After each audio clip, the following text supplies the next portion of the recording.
The case for the fake moon landing. Welcome, truth seekers and inquisitive minds, to the deep and shadowy world of the moon landing conspiracy. For decades, whispers of Hollywood stage sets, fluttering flags and missing stars have ignited debates about humanity's greatest triumph or its greatest charade. Could the iconic Apollo 11 moon landing be nothing more than an elaborate hoax? Join us as we chase the shadows, follow the stars and sift through lunar dust to uncover the truth. With a mix of intrigue, humor and hard science, we'll separate fact from fiction and decode why these myths endure. Let's dive into the case for the fake moon landing. It always starts with the shadows, doesn't it? "Look at this," Greg exclaimed, showing a grainy moon photo to Sir Pounce, his ever-faithful, ever-disinterested tabby cat. The shadows don't match up. They're going in different directions. That can only mean one thing: Hollywood stage lights. Ah yes, the famed shadow theory. Conspiracy enthusiasts have long pointed out that in footage and photographs from the moon landing, shadows appear to stretch in different directions, as if multiple light sources illuminated the scene. In a studio? Maybe. On the moon? Suspicious. But let's reel in our suspicions for a moment. Have you ever noticed how shadows behave on uneven terrain here on Earth? Picture a sunny hilltop. The angles can seem off because uneven surfaces reflect light differently. The moon's surface, riddled with rocks and craters, does the same thing. Compounding this is the single light source, the sun, which hits different planes at varying angles, creating what seem like mismatched shadows. No Hollywood stage lights required, Greg. Just physics. The next time you're out walking on a bumpy trail, take a look at your shadow. You might just solve this mystery for yourself. "Sir Pounce," Greg said, dramatically pointing to another moon landing video. "How is the flag waving? There's no air on the moon. It should be still as a statue." It's hard to blame Greg for this one. It does look strange. The American flag planted on the lunar surface appears to be fluttering, as if caught in an earthly breeze, utterly defying the moon's airless reality. Cue the conspiracy theories.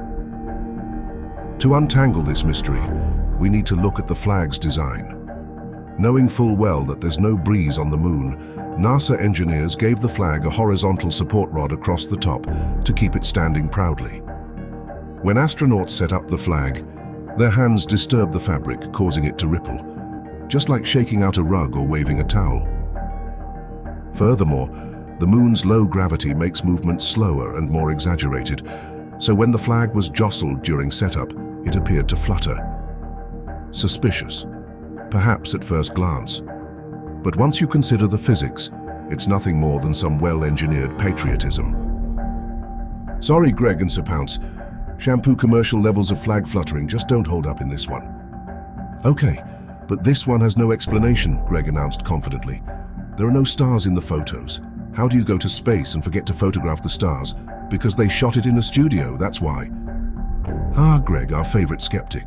He's not alone. Many people have questioned why not a single Apollo photo shows the breathtaking expanse of stars behind the astronauts. Convenient oversight. Lazy set design. Well, not quite. It all comes down to the settings on the cameras. When you're standing on the moon, the surface is brightly lit by the sun, while the stars are faint and distant. To capture the astronauts, lunar landscape and equipment, NASA's cameras used short exposure times and narrow apertures. Want proof? Try taking a photo of the night sky with your smartphone. Without adjusting for a long exposure, you'll likely end up with nothing but a dark screen. In fact, even some professional Earth-based astrophotography struggles to capture starlight unless it's highly specialized. So, Greg, as much as we'd love a sparkling cosmic backdrop, the lack of stars actually validates the authenticity of these photos. Sorry to burst your studio theory bubble. Okay, hear me out, Greg insists, looking Sir Pounce in the eye. They hired Stanley Kubrick to direct the whole thing. It was the most expensive movie ever made.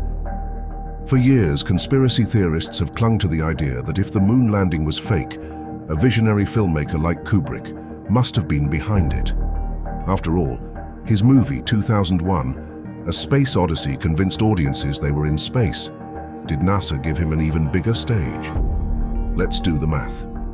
Successfully faking the moon landing would require thousands of collaborators, including scientists, engineers, and astronauts, who'd need to keep airtight secrecy for decades. Not a single leak, not one whistleblower. On top of that, the lighting and physics observed in moon landing footage would be nearly impossible to replicate in a 1960s studio. Even Kubrick's genius wouldn't overcome these technical hurdles. Perhaps most damning to this theory, Apollo missions continued beyond 11, and physical evidence like moon rocks and radio transmissions from halfway across the solar system were scrutinized by experts worldwide. It's easier to believe that we really went to the moon than to imagine a conspiracy of that magnitude working flawlessly. Why is the dust so weird? Greg asked suspiciously, rewinding a clip of lunar soil kicking up under an astronaut's boot. It doesn't move right. It all falls straight down. No puffs of dust like on Earth. Another fake effect. Well, Greg, this time the culprit isn't Hollywood. It's physics again. On Earth, dust behaves the way it does because of our atmosphere. On the moon, there's no air.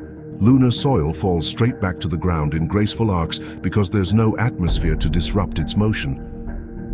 In fact, this odd behavior of moon dust is precisely what makes the footage more authentic. Even modern filmmaking could struggle to replicate this effect perfectly. So rather than pointing to deception, the dust's unique movement stands as genuine evidence of the moon's otherworldly environment. Nice try, Greg, but the dust isn't suspicious, it's science. I just don't get how they managed to pull it off with 1960s technology, Greg muttered. It doesn't add up. My phone has more computing power than their entire rocket. Fair point, Greg. The Apollo-era computers were laughably primitive by today's standards. The spacecraft had less processing power than a modern calculator, so how did they accomplish something as complex as landing on the moon? It wasn't about raw computing power. It was precision engineering. NASA's scientists and mathematicians meticulously planned and simulated every possible scenario down to the tiniest detail before the mission even launched. The spacecraft's analog systems were designed to perform specific tasks flawlessly, requiring minimal input. More importantly, the Apollo missions were a monumental human effort. Thousands of engineers, scientists, and astronauts worked tirelessly to solve problems and innovate solutions. It wasn't magic or trickery. It was the brilliance of human ingenuity. So yes, Greg, your smartphone is much more advanced, but you're not standing on the moon, are you? Let's pause for a moment and think about the astronauts themselves. Neil Armstrong, Buzz Aldrin, and Michael Collins spent their lives training for the Apollo mission. They watched the Earth grow smaller as they voyaged into the unknown. They stood on the desolate lunar surface, breaking new ground in human history. Could they really have kept a fabricated mission secret their entire lives? Armstrong was famously reserved, but his words about walking on the moon were profound and heartfelt. Buzz Aldrin, known for his vibrant personality, has passionately defended the authenticity of their journey. Faking such an emotional, vulnerable experience feels infinitely harder than simply going to the moon. After all, the truth has a way of shining through in human stories. So why do these conspiracy theories persist? Why do people like Greg cling to the idea of a fake moon landing? It comes down to human psychology. We're hardwired to question authority and search for alternate explanations. In a world full of real lies and deception, it's easy to project that mistrust onto monumental events like space exploration. Misinformation spreads quickly, especially when amplified by the internet and pop culture. But here's the thing. Curiosity isn't the enemy. The problem lies in refusing to follow the evidence where it leads. At the end of the day, Greg's curiosity, while misdirected, is inspiring. Asking questions is important, even if the answers challenge your beliefs. Science thrives on skepticism tempered by evidence, and in exploring these moon landing theories, we uncover not a hoax but a triumph of humanity's ability to dream big and achieve the impossible. So let's celebrate curiosity, Greg. And maybe let Sir Pounce have the final word on the matter. Because if there's one thing cats know, it's when something rings true. Thank you for joining us on this lunar journey. We'll see you next time, truth seekers, in another deep dive into conspiracies and the truths that unravel them. Until then, keep questioning, but don't forget to look up. For us, the case is closed, and we believe that we did in fact land on the moon. But what do you think? Please join the discussion and leave your thoughts and opinions in the comments section below. If you liked this video, don't forget to like and subscribe, and we will see you next time on Lamer Than Fiction.